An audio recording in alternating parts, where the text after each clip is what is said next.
Good afternoon class. हमने previous lecture में 3 theorem पढ़ी थी, इंटरनल बाइसेक्टर, एक्सटर्नल बाइसेक्टर और उनके कन्वर्स पार्ट दोनों के। बुक के अंदर एक एक कन्वर्स पार्ट गिवन है। आप लोगों के लिए होमवर्क था कि एक्सटर्नल बाइसेक्टर वाली जो थ्योरम है उससे कन्वर्स पार्ट खुद एक बार प्रूफ करोगे, ठीक है। तो उसके बाद इंटरनल एक्सटर्नल बाइसेक्टर थ्योरम के बाद 3 चीज़ और आती हैं ट्रायंगल्स के बारे में कि ट्रायंगल्स को सिमिलर होने के लिए क्या क्या चीज़ ज़रूरी है। तो पहला क्राइटेरिया है ए। आप लोगों ने 9th क्लास में पहले कॉन्ग्रुएंसी पढ़ी थी, congruency by S S S S A S A S, ये सब आपने कॉन्ग्रुएंसी पढ़ी थी कि अगर ये चीज़ें आपस में इक्वल होंगी ए या फिर एस एस एस तो ट्रायंगल आपस में कॉन्ग्रुएंट हो जाएंगे। अब वही सेम चीज़ हम पढ़ेंगे सिमिलरिटी में देखते हैं। पहला क्राइटेरिया आता है ए। अगर कोई दो इक्विएंगुलर ट्रायंगल हैं जिनके तीनों ही कोरस्पॉन्डिंग एंगल, जैसे कि डायग्राम है यहाँ पे, एक मैं समझा देता हूँ, बाकी दो आप लोग खुद ट्राई कर लेना। दो ट्रायंगल हैं ABC और DEF, ठीक है। आप लोगों को गिवन है angle A is equals to angle D, angle B is equals to angle E, angle C is equals to angle F। आप लोगों को क्या प्रूफ करना है कि ये सिमिलर ट्रायंगल है। सिमिलरिटी के लिए क्या होना चाहिए, कोरस्पॉन्डिंग एंगल्स इक्वल होने चाहिए और कोरस्पॉन्डिंग साइड का रेशियो इक्वल होना चाहिए, इतना इक्वल होना चाहिए। और आप लोगों को एंगल तो इक्वल है, अब आपको सिमिलर प्रूफ करना है, ठीक है। सबसे पहले आपने क्या किया, कंस्ट्रक्शन की है। क्या कंस्ट्रक्शन की है, एंगल A इज इक्वल है एंगल D के, तो जितना ही पॉइंट A से B दूर है उतना ही पॉइंट D से हमने B पॉइंट कट कर लिया। जितना C दूर है A पॉइंट से उतना ही D पॉइंट से हमने C जितने दूरी पे A कट कर लिया पॉइंट Q, आपस में उन दोनों को ज्वाइन कर दिया। अब क्या मतलब है, AB is equals to DP और AC is equals to DQ। ये आप लोगों ने क्या किया, एक कंस्ट्रक्शन कर ली, ठीक है। अब दो ट्रायंगल लेंगे ABC और DPQ। अब एंगल A एंगल D का इक्वल है, ये वाली साइड इस साइड का इक्वल है, ये वाली साइड इस साइड का इक्वल है। तो triangle ABC is congruent to triangle DPQ by SAS side angle side, ठीक है। ये हमने लिख दिया यहाँ पे कि ट्रायंगल ABC और DPQ SAS क्राइटेरिया से कैसे है सिमिलर। अब एंगल B के इक्वल हो जाएगा, एंगल C एंगल Q के इक्वल हो जाएगा। अब देखिएगा आप, एंगल B ये वाला इस एंगल के इक्वल है, ये वाला एंगल इस एंगल के भी इक्वल है। क्यों, बाइसिप्रिसिटी लिख देंगे, बाइसिप्रिसिटी। और यह आपको गिवन था कि एंगल B एंगल E के इक्वल है, एंगल C एंगल F के इक्वल है। ये सब यहाँ लिखा हुआ है, खुद एक बार ट्राई करना, समझ में आ जाएगा। ये वाला एंगल इस एंगल के भी इक्वल, इस एंगल के भी इक्वल, ये वाला एंगल इस एंगल के भी इक्वल, इस एंगल के भी इक्वल।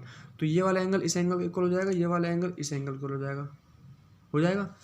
अब ये वाला एंगल इस एंगल के इक्वल है। कौन सा एंगल है, कोरस्पॉन्डिंग एंगल।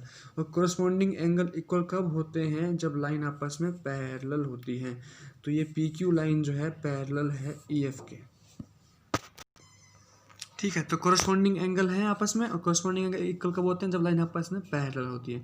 तो PQ is parallel to EF, triangle DEF के अंदर PQ जो लाइन है वो पैरेलल है EF के। तो अब इस ट्रायंगल में आप लोग क्या लगाएंगे, BPT लगाएंगे। तो क्या हो जाएगा, DP divide by PE is equals to DQ divide by QF।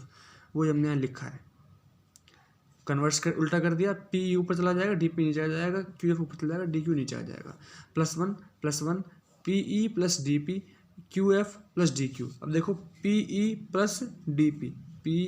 Plus DP complete कितना हो जाएगा, DE आ गया। QF प्लस DQ कितना हो जाएगा कंप्लीट, DF। तो ये DF आ गया, DF divide by DQ, DE divide by DP। हमने दोबारा कन्वर्स कर दिया, DP divide by DE is equal to DQ divide by DF। देखो DE as it is, DF as it is. DQ किसके इक्वल है, DQ equal है AC के, DP equal है AB के। DP की जगह पे हमने AB लिख दिया, DQ की जगह पे हमने ए सी लिख दिया। अब कौन कौन से पार्ट हो गए देखो, A B divide by D E is equals to A C divide by D F.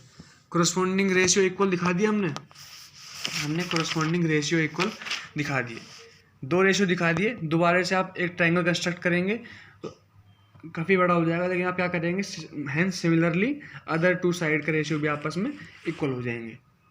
तो अब रेशियो भी इक्वल हो गए और एंगल भी इक्वल है। ट्रायंगल कैसे प्रूफ हो गए कि ट्रायंगल आपस में सिमिलर है। तो ट्रायंगल की सिमिलरिटी के लिए ज़रूरी नहीं कि आपको हमेशा ये गिवन हो कि तीनों एंगल भी गिवन हो और तीनों साइड कॉरस्पॉन्डिंग नहीं। अगर आपको सिंपल ये भी गिवन है कि तीनों ही एंगल, तीनों कॉरस्पॉन्डिंग एंगल इक्वल हैं, तो वो भी ट्रायंगल कैसे होंगे, सिमिलर। इस थ्योरम का हम एक्सरसाइज में काफ़ी यूज़ करेंगे। पहली थ्योरम थी ए कि अगर कोई दो ट्रायंगल के तीनों ही कॉरस्पॉन्डिंग एंगल इक्वल होंगे तो सिमिलर हैं। साइड के बारे में कुछ नहीं भी गिवन तो भी आप कह सकते हो सिमिलर हैं। ठीक है, नेक्स्ट दो थ्योरम है, इनके आप खुद जाके प्रूफ करना है एक बार। सेम वही है, पहले कॉन्ग्रुएंट प्रूफ करते हैं, नहीं कॉन्ग्रुएंट नहीं प्रूफ करते, हाँ एक बार चेक कर लेना आप इसको। पहला अगला थ्योरम आप स्टेटमेंट देख लीजिए क्या है, एस क्राइटेरिया, कि अगर किन्हीं दो ट्रायंगल के अंदर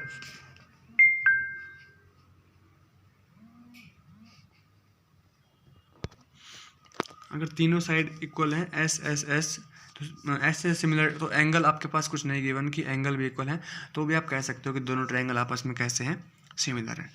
कौन सी प्रॉपर्टी लगाओगे, बाय एस सिमिलरिटी। अगर तीनों साइड यहाँ पे इक्वल नहीं होंगी, साइड यहाँ पे साइड इक्वल नहीं होंगी, यहाँ पे साइड का रेशियो इक्वल होगा, कॉरस्पॉन्डिंग साइड का रेशियो इक्वल होगा। देखिए यहाँ पे गिवन है ना, अगर ये आपको गिवन है और एंगल के बारे में कुछ नहीं बताया तो भी आप कह सकते हो कि ट्रायंगल सिमिलर है। अब हम प्रूफ कर देंगे आगे जाके इसके अंदर कि सारे एंगल भी इक्वल होंगे, सारे एंगल भी इक्वल होंगे। और एक क्राइटेरिया और है, दो साइड प्लस में एक angle, SAS। If two corresponding side in two triangles are proportional then the angle between them are also equal, then two triangle are similar। दो ट्रायंगल है, ये वाला ट्रायंगल और ये वाला triangle, AB divide by DE is equals to AC divide by DF। मान लीजिए कि AB divide by DE is equals to AC divide by DF आपके पास है गिवन, ठीक है, यह आपके पास गिवन है। तो अब आपके पास दो साइड के रेशियो इक्वल हो गए। क्राइटेरिया क्या है, एक एंगल और इक्वल होना चाहिए। अब वो एंगल कौन सा वाला इक्वल होना चाहिए, बी इक्वल होना चाहिए, सी बी ई के इक्वल होना चाहिए, या फिर सी एफ के, या फिर ए डी के। तो उसका आंसर है दोनों ही साइड के बीच वाला एंगल, जो ये ए एंगल है, ये आपस में कैसा होना चाहिए, इक्वल होना चाहिए। ठीक है, तो बाय SAS क्राइटेरिया दो ट्रायंगल इक्वल हो जाएंगे। SAS में क्या मतलब है, दो करस्पॉन्डिंग साइड का रेशियो और उनके बीच वाला एंगल ए और डी। अब इसमें ये अगर आप कहो कि AB divide by DE is equals to AC divide by DF और angle B is equals to angle E, तो ये गलत हो जाएगा। तो ट्रायंगल सिमिलर हो ना हो आप कुछ नहीं कह सकते, एंगल कौन सा वाला ही इक्वल होना चाहिए, मस्ट है जो इन दोनों साइड के बीच में होगा, ये वाला। ठीक है, तो ये क्राइटेरिया है, तीन क्राइटेरिया आपको याद करने हैं इनके प्रूफ, SSS SAS और AAA। ये तीन क्राइटेरिया से आप सिमिलरिटी प्रूफ कर सकते हो। सेम पूरी एक्सरसाइज इन तीन के ऊपर डिपेंड है। नेक्स्ट वीडियो में डिस्कस करेंगे एक्सरसाइज।